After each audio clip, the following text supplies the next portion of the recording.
Class 10th exercise 9.1 math question number 7 पर हम लोग चर्चा करेंगे। क्वेश्चन संख्या 7।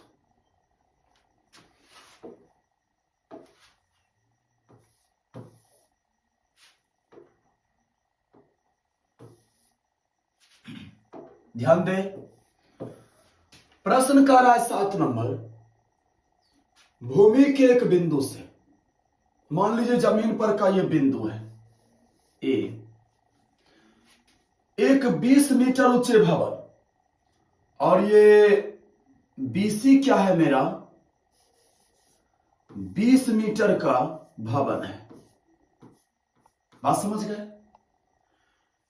ध्यान दीजिए, प्रश्न का रहा है भूमि के एक बिंदु से एक 20 मीटर ऊंचे भवन के शिखर पर लगी एक संचार मीनार के तल और शिखर का उन्नयन कोण। अब भवन के शिखर पर ना एक संचार मीनार लगा हुआ है।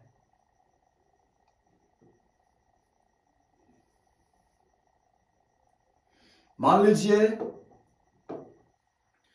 ये सीढ़ी हो गया संचार मीनार, ये सीढ़ी क्या हो गया संचार मीनार।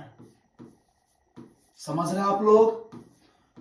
और भूमि के इस बिंदु से इस संचार मीनार के तल और शिखर का उन्नयन कोण दिया है। ये तल का उन्नयन कोण हो गया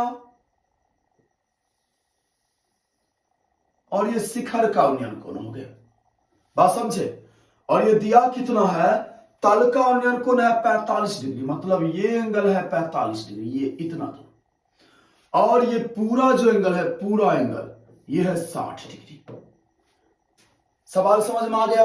हमें ना संचार मीनार की ऊंचाई अर्थात सीडी निकालनी है। ध्यान दीजिए, सबसे पहले माना कि इसमें बीसी को मैंने भवन माना है, तो बीसी 20 मीटर का भवन है। बीसी मेरा हो गया 20 मीटर का भवन। बात समझ गए? सीडी संचार मीनार है, सीडी संचार मीनार है। एंगल सीएबी बराबर 45 डिग्री, और दिया क्या है एंगल डीएबी बराबर 60 डिग्री। हमें ज्ञात करना है संचार मीनार की ऊंचाई अर्थात सीडी। बात समझ गए? तो सबसे पहले ना मैं एसीबी त्रिभुज ले लूं। त्रिभुज एसीबी में ध्यान दीजिए 45 डिग्री का कोण बन रहा है।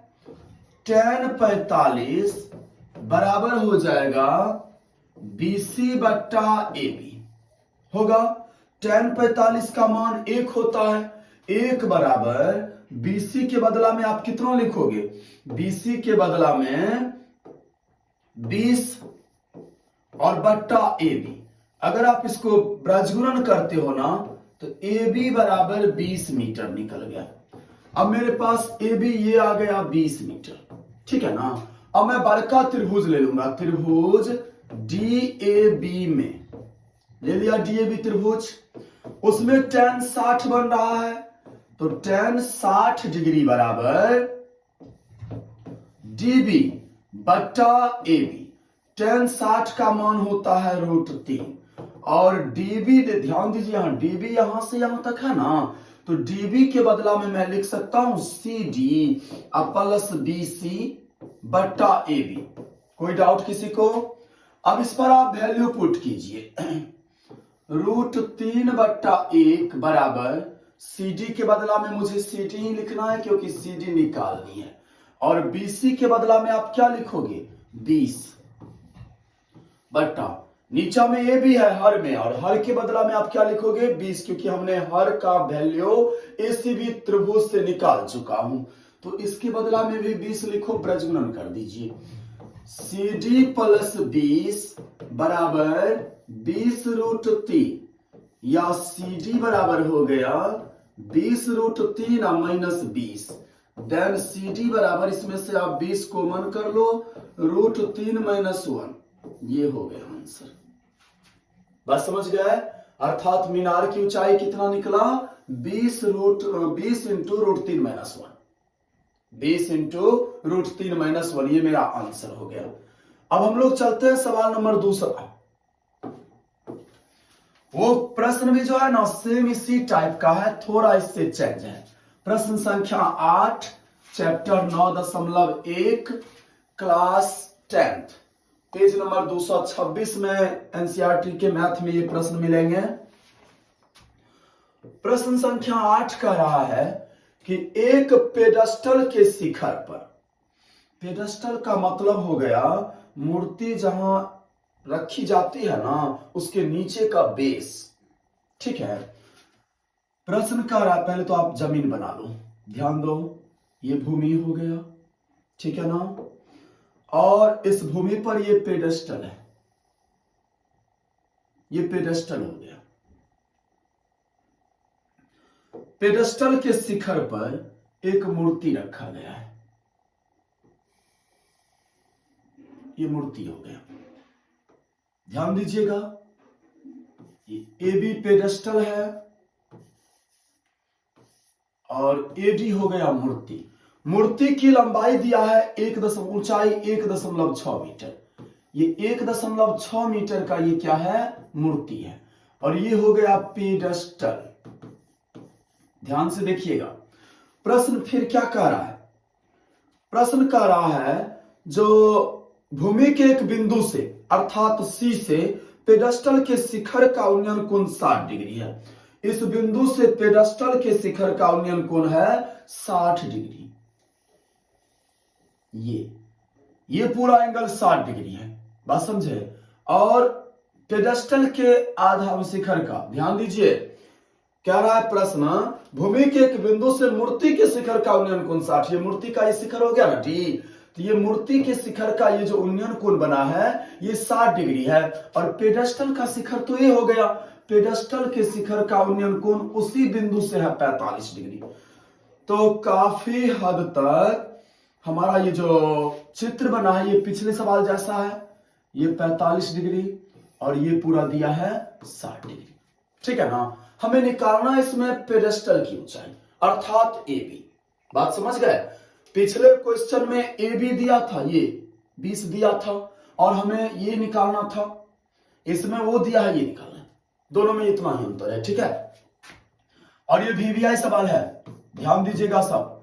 मैं सबसे पहले माना कि ए बी क्या है? पेडस्टल। ए बी को मैंने पेडस्टल माना है, ए बी पेडस्टल है, एडी 1.6 मीटर ऊंची मूर्ति,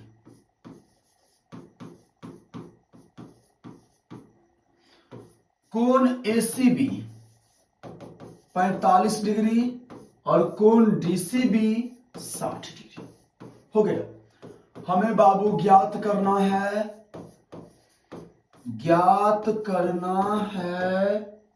ए बी। ध्यान दो आप लोग कैसे बनाओगे इस सवाल को। सबसे पहले आप ये त्रिभुज ले लिया, त्रिभुज ए सी बी में ले लिया, tan 45 बराबर हो जाएगा ए बी बट्टा बी सी। tan 45 का मान 1 और ए बी बट्टा बी सी, अगर आप इसका ब्रज गुणन करते हो तो ए बी बराबर बी सी, ये मेरा इक्वेशन ए, अर्थात ए बी और बी सी मेरा क्या है? सेम है, बात समझ गए ना। अब आप पूरा बड़ा त्रिभुज ले लो डीसीबी। डीसीबी का एंगल क्या डिग्री बना है? 60 डिग्री। तो tan 60 बराबर मैं लिखूंगा डीबी जो कि लंब है और बट्टा आधार बीसी। tan 60 का वैल्यू √3 होता है, और डीबी के बदला में ध्यान दीजिए, डीबी के बदला में एडी और प्लस ए बी मैं लिख सकता हूं, एडी प्लस ए बी बट्टा, एक बात और ध्यान दीजिए, इस बीसी के बदला में भी मैं ए बी लिख सकता हूं समीकरण 1 से। यहां हमने प्रूफ कर दिया है कि ए बी और बीसी बराबर है, तो इस बीसी के बदला में मैंने क्या किया? ए बी लिख दिया समीकरण 1 से, लिख सकता हूं ना।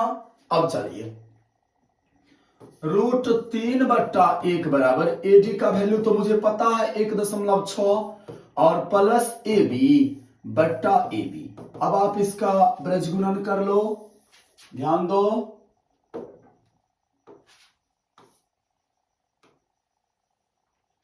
ब्रजगुणन करते हैं तो √3AB बराबर 1.6 प्लस AB।